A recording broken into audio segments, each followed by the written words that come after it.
Hi dear! Tara samahan niyo ko mag-grocery at habang nag-grocery tayo ay sasagutin ko ang ilan sa mga tanong tungkol sa 20% tax of pension lump sum.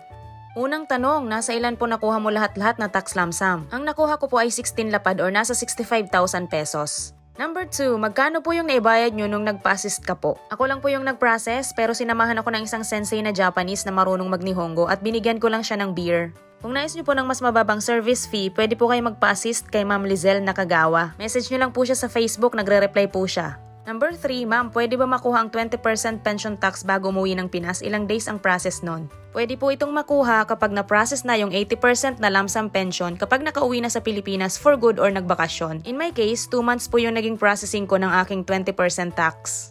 Number 4, paano po yung 80%? Ilang months ka po nagstay sa Pinas? Yung 80% po ang unang pinaprocess kapag umuwi sa Pilipinas for good or nagbakasyon. Umuwi po ako sa Pilipinas ng 2 buwan at inasikaso ko na rin yung pension ko habang nagbabakasyon. Number 5, nakabalik ka na ulit Japan sis? Diba dapat nasa Pinas ka para makakuha ng pension lump sum? Please reply. Yes dear, nakabalik na ako dito sa Japan pero umuwi ako sa Pilipinas para ayusin ang pension at habang nandito na ako sa Japan, saka ko natanggap ito. Number 6, ilang months po bago nakuha mo yung 20%?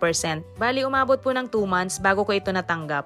Number 7, ilang years ka dito senpai bago ka nag-process ng lump sum pension mo? Naka 4 years po muna ako dito sa Japan tapos nung nagbakasyon ako saka ko siya inasikaso. Number 8, sa Pinas nyo na po ba na-receive yung receipt ng 20%? How much po ang bayad sa nag-process? Yes po, sa Pilipinas dumating yung receipt pero dahil nakabalik na ako nung dito sa Japan, pinadala ko na lang dito pabalik yung mga documents via EMS. Ako lang po kasi yung nag-process kaya wala akong binayaran, sinamahan lang po ako ng isang Japanese sensei. Binilhan ko na lang po siya ng beer, masaya na siya doon. Number 9, nasa Japan pero nakuha yung 20% ng lump sum? Di nga. Yes po, nandito na ako sa Japan nung nakuha ko yung 20% lump sum tax. Possible po yun kasi ganun po talaga yung ginagawa ng mga hindi pa nag-for good sa Pilipinas. Pagbalik dito sa Japan, saka inaasikaso yung 20% tax ng lump sum at nakukuha po yun habang nandito sa Japan. Number 10, ano po yung mga requirements na kailangan?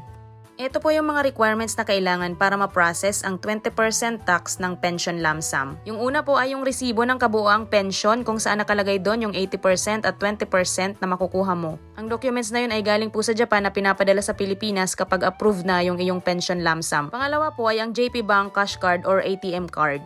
Yung pangatlo naman po ay ang ZAR Yokado or ang residence card. Yan lang po yung hiningi sa akin nung nag-process ako sa tax office. Ito din po yung hihingiin na requirements ng mga tax agent kapag nagpa-assist kayo dito sa Japan. At kung magpapa-assist kayo sa mas mababang service fee, inirekomenda ko po si Ma'am Lizelle Nakagawa. I-message nyo lang po siya sa Facebook. Last question, yung nag-lump sum ako pero walang dumating na sulat sa bahay para sa 20% tax ko, paano na kaya yun? Naku dear, ito yung tanong na hindi ko masasagot. Pwede nyo po itong itanong kay Ma'am Lizelle Nakagawa, nag-a-assist po siya kung paano i-process ang mga lump sum pension. O siya, hanggang dito na lang muna dear. Sana nakatulong ang video na to. Salamat sa panonood!